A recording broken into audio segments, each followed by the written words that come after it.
তাদের প্রতি সম্মান জানিয়ে আমরা বঙ্গভবনের দরবার হলে রাত ৯টা ২০ মিনিটে রাষ্ট্রপতি মোহাম্মদ শাহাবুদ্দিনের কাছে শপথ নেন অন্তর্বর্তী সরকারের প্রধান উপদেষ্টা ডক্টর মোহাম্মদ ইউনূস। আমি মোহাম্মদ ইউনূস সশ্রদ্ধ চিত্তে শপথ গ্রহণ করিতেছি যে পূর্ণ রাষ্ট্রীয় আনুষ্ঠানিকতায় আয়োজিত অনুষ্ঠানে স্মরণ করা হয় মহান মুক্তিযুদ্ধের শহীদদের। সাম্প্রতিক ছাত্র আন্দোলনের শহীদদের স্মরণে পালন করা হয় ১ মিনিট নীরবতা। অনুষ্ঠানটি পরিচালনা করেন মন্ত্রিপরিষদ সচিব মাহবুব হোসেন। শপথ নেয়ার পরপরই তাৎক্ষণিক প্রতিক্রিয়ায় আইনশৃঙ্খলা নিয়ন্ত্রণ সহ মানুষের গণতান্ত্রিক ও মত প্রকাশের অধিকার নিশ্চিত করার অঙ্গীকার করেন প্রধান উপদেষ্টা ডক্টর ইউনূস। এই অভ্যুত্থানের মাধ্যমে সৃষ্ট সরকার দেশের প্রত্যেকের সরকার। এখানে থাকবে সকলের আকাঙ্ক্ষা পূরণের অধিকার। অরাজকতার বিষবাষ্প এখন যেই ছড়াবে বিজয়ী ছাত্র জনতা সহ মুক্ত মানুষের আইন শৃঙ্খলা বাহিনীর পূর্ণ শক্তি তাকে ব্যর্থ করে দেবে। নিষ্ঠুর স্বৈরাচারী সরকার দূর হয়ে গেছে। কাল সূর্য উদয়ের সঙ্গে সঙ্গে গণতন্ত্রের, সুবিচারের, মানবাধিকারের নির্ভয়ে মত প্রকাশের পূর্ণ স্বাধীনতার জন্য দলমত নির্বিশেষে সবাই উপভোগ করবে। অনুষ্ঠানে অন্তর্বর্তী সরকারের ১৬ উপদেষ্টার মধ্যে ১৩ জনকে শপথ পড়ান রাষ্ট্রপতি। ৩ জন ঢাকার বাইরে থাকায় তাদেরকে পরে শপথ পড়ানো হবে।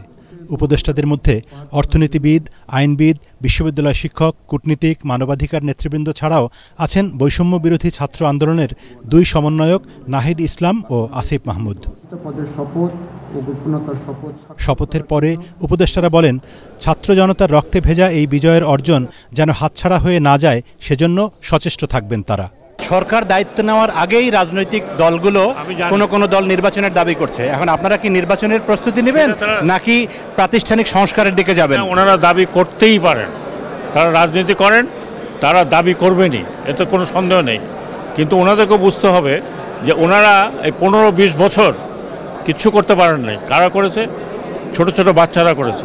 কাজে এটা ছিনতাই করার কোনো কারণ নাই। তরুণদের সাথে আমাদেরও কিন্তু সম্পর্ক ছিল না বললেই চলে। কোনো কাজ করতে গেলে তারা যে প্রাসঙ্গিক হতে পারে আমরা তো ভাবিনি। আজকে তারা নিজেদেরকে প্রাসঙ্গিক প্রমাণ করেছে এবং প্রাসঙ্গিক স্থাপন করেছে। নিশ্চয়ই আমি আশা করব তারাই দায়িত্ব একসময় না একসময় নেবে। আমরা তরুণরা রক্ত দিয়েছি, জনগণ, নাগরিকরা রক্ত দিয়েছে। জনগণ যদি মনে করে যে তরুণরাই রাষ্ট্রের হাল ধরবে, জনগণের সেই আহ্বানে সাড়া দেওয়ার জন্য বাংলাদেশের তরুণরা প্রস্তুত আছে। যেখানে যত প্রবলেম আছে আমাদের সমাজের রন্ধ্রে রন্ধ্রে বা রাষ্ট্রযন্ত্রে, সেই প্রবলেমগুলোকে সলভ করাটা আমাদের একটা চ্যালেঞ্জ হবে, আমাদের দায়িত্ব হবে।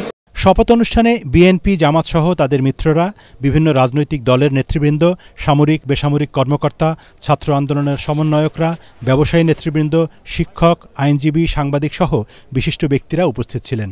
তবে সদ্য ক্ষমতাচ্যুত আওয়ামী লীগ বা তাদের সহযোগী ১৪ দলের কাউকেই দেখা যায়নি অনুষ্ঠানে। তারুণ্যের চোখে মুখে এখন বৈষম্যহীন এক নতুন বাংলাদেশ গড়ার স্বপ্ন, আর সেই স্বপ্ন পূরণের সারথি হিসেবে কঠিন দায়িত্ব নিয়েছেন নোবেলজয়ী বিশ্ববরেণ্য ডক্টর মোহাম্মদ ইউনূস। জীর্ণ পুরাতনকে ঝেড়ে ফেলে তারুণ্যের শক্তিতে নতুন বাংলাদেশ গড়তে চান তিনি। তাই প্রতিহিংসা, হানাহানি ভুলে দেশে শান্তি এবং সাম্প্রদায়িক সম্প্রীতি প্রতিষ্ঠা, মানুষের গণতান্ত্রিক অধিকার ফিরিয়ে আনা, এগুলোই এখন তার সামনে সবচেয়ে বড় চ্যালেঞ্জ। আর সেই চ্যালেঞ্জ মোকাবেলায় তিনি সফল হবেন, সেই প্রত্যাশা নিয়ে ডক্টর ইউনূসের সরকারের দিকে তাকিয়ে আছে দেশের মানুষ। ই মামুন, এটিএন বাংলা, বঙ্গভবন, ঢাকা।